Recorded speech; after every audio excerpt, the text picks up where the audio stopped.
একটা খুবই সুন্দর ভ্যাকান্সি কিন্তু তোমাদের জন্য বেরিয়েছে, যেটা বেরিয়েছে এলআইসি থেকে। পার্মানেন্ট পজিশন থাকবে, গভর্নমেন্ট পজিশন, পার্মানেন্ট জব তোমার থাকবে। Recruitment of junior assistant position আছে, বিভিন্ন স্টেটে আছে। ওয়েস্ট বেঙ্গলে তোমার কলকাতা, চিসুরা, তারপর হচ্ছে তোমার শিলিগুড়ি, এখানে পজিশন থাকবে, ভালো পজিশন আছে। এখানে বিভিন্ন স্টেটে তোমাদের পজিশন পাবে, যেমন অন্ধ্রপ্রদেশ তোমরা দেখতে পাচ্ছ, এখানে আসাম, বিহার, গুজরাট, প্রত্যেকটা স্টেটে পজিশন আছে। আমরা সোজা চলে যাব ওয়েস্ট বেঙ্গলের পজিশনে। ওয়েস্ট বেঙ্গল, সিকিমেও তোমরা এখানে করতে পারো। ওয়েস্ট বেঙ্গলের পজিশান হচ্ছে তোমার এখানে দেখতে পাচ্ছ, কলকাতা, হাওড়া, চিঁচুড়াতে 8খানা পজিশান, শিলিগুড়িতে একটা পজিশন। টোটাল ওয়েস্ট বেঙ্গলে যেটা আছে 9টা পজিশান আছে। আর টোটাল যে ভ্যাকান্সি বেরিয়েছে সেটা 180টা পদ আছে। 180টা পদে তোমার হচ্ছে নিয়োগ চলছে। খুবই সুন্দর একটা জব, ঠিক আছে। তোমরা যদি চাও এটাকে ফর্ম ফিল আপ করতে পারো, যারা তোমরা সরকারি চাকরি প্রিপারেশান নিচ্ছ, তোমাদের জন্য কিন্তু একটা সুবর্ণ সুযোগ এটা হয়ে দাঁড়ায়। স্টেট অফ অনলাইন রেজিস্ট্রেশন দেখো 16 তারিখ থেকে চালু হয়েছে, 30 তারিখ এটা শেষ যে ডেট থাকবে। কল লেটার তুমি এক্সামের 7 থেকে 10 দিনের এক্সামের আগে তুমি হচ্ছে কল লেটার পেয়ে যাবে। অনলাইন এক্সামিনেশান তোমার জুনের প্রথম উইকে হবে, মানে তোমাদের কাছে প্রিপারেশানের সময় আছে। তোমরা কিন্তু এটাকে ফর্ম ফিল আপ করে নিতে পারো। কম্পিটিশান কিন্তু বাকিদের থেকে অনেক কম হবে বাকি জবগুলোর তুলনায়। এখানে দেখো তোমাদের এইচআরে আদার বেনিফিট, মিল কুপন সব কিছু মিলিয়ে তোমাদের যে টোটাল সিটিসি দাঁড়াবে সেটা তোমার 4,98,108 টাকা, ঠিক আছে। তো এখানে বিভিন্ন পেতে বিভিন্ন দেওয়া আছে, তোমরা বুঝতে পারছো, খুবই সুন্দর।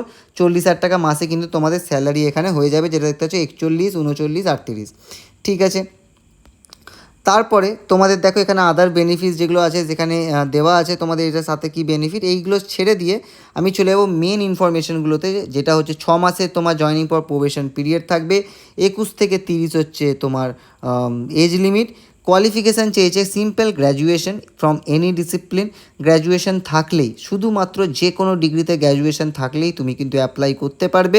ওয়ার্ক এক্সপিরিয়েন্স থাকলে তোমাকে প্রেফারেন্স দেওয়া হবে, কিন্তু ম্যান্ডেটারি না। তোমরা যদি ফ্রেশার্স হও তাহলে কিন্তু তুমি এখানে অ্যাপ্লাই করতে পারবে, ঠিক আছে।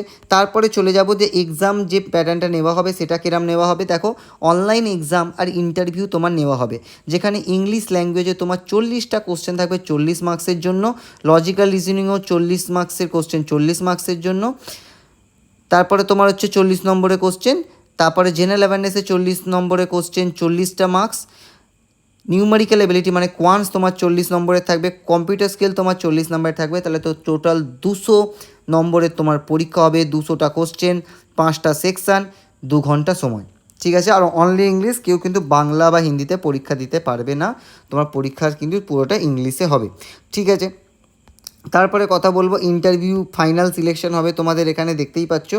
তারপরে যারা ডিসেবিলিটি, হাউ টু অ্যাপ্লাই, মেন তোমাদের কী করতে হবে, এখানে দেখো LIChousing.com, ওখানে সোজা কেরিয়ার সেকশানে চলে যাবে।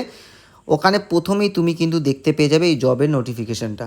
ওই জবের নোটিফিকেশানটা দেখেই তোমাকে ওখানে অ্যাপ্লাই করে দিতে হবে, রেজিস্ট্রেশন করে দিতে হবে। এছাড়া কোনো ওয়েবসাইট ভিজিট করো না যেখান থেকে তুমি পাচ্ছ, একমাত্র অফিসিয়াল ওয়েবসাইট এখানে লেখা আছে, ওখান থেকে কিন্তু ভিজিট করো। বাকি আদার কোনো থার্ড পার্টির থেকে কিন্তু অ্যাপ্লিকেশান তোমার অ্যাকসেপ্টেড হবে না, ঠিক আছে। অনেক ওয়েবসাইট তোমরা দেখতে পাবে যেখানে ওরা দেখাচ্ছে যে ফর্ম ফিল আপ এখানে করে নাও, বাট ওইগুলো তোমরা অ্যাভয়েড করো। তোমরা সেজে কিন্তু মেন যেটা অর্গানাইজেশনের ওয়েবসাইট সেখান থেকে কিন্তু করো। জুনিয়র অ্যাসিস্ট্যান্টের জন্য 800 টাকা ফিজ লাগবে, ঠিক আছে। 800 টাকা তোমার এখানে ফিজ লাগবে, আর সেটা কিন্তু নন রিফান্ডেবল, যেটাই দেওয়া আছে, ঠিক আছে। পেমেন্ট অফ ফিজ অনলাইন মোডে থাকতে হবে। আর তোমার যেটা আছে এখানে কি ফটো আপলোড করতে হবে এখানে লেখা আছে, দেখতেই পাচ্ছ। এই ফটো ডাইমেনশন এইটা থাকবে। আর সাথে তোমরা গেলে বাকি ইনফরমেশানগুলো তোমরা ওয়েবসাইটে যখন যাবে সেখান থেকে কিন্তু তোমরা চেক করতে পারবে, ঠিক আছে। আর তেমন কোনো ইম্পর্টেন্ট ইনফরমেশান নেই। তোমাদের সিটিতে তোমাদের দেখতে পাচ্ছ এখানে সেন্টার কোথায় কোথায় পড়বে, তো তোমরা এখানে সেটা বা তোমাদের নিজস্ব স্টেটে কিন্তু তুমি এখানে সেন্টারটা দেখে নিতে পারো। ওয়েস্ট বেঙ্গলে কলকাতা, শিলিগুড়ি, দুর্গাপুর আর বর্ধমান, এখানে কিন্তু তোমার সেন্টারটা থাকবে, ঠিক আছে। আর তেমন কোনো ইনফরমেশান নেই, তো তোমরা যাও এটা তাড়াতাড়ি অ্যাপ্লাই করে নাও, খুবই সুন্দর অপরচুনিটি, মিস করো না। আর আমাদের হোয়াটসঅ্যাপ অ্যান্ড টেলিগ্রাম গ্রুপটাকে জয়েন করে যাও, যাতে এরকম জব আপডেট পেতে থাকো। আর সাথে আমাদের চ্যানেলটাকে একটু সাবস্ক্রাইব করে ভিডিওটাকে একটু লাইক করে দাও। Thank you.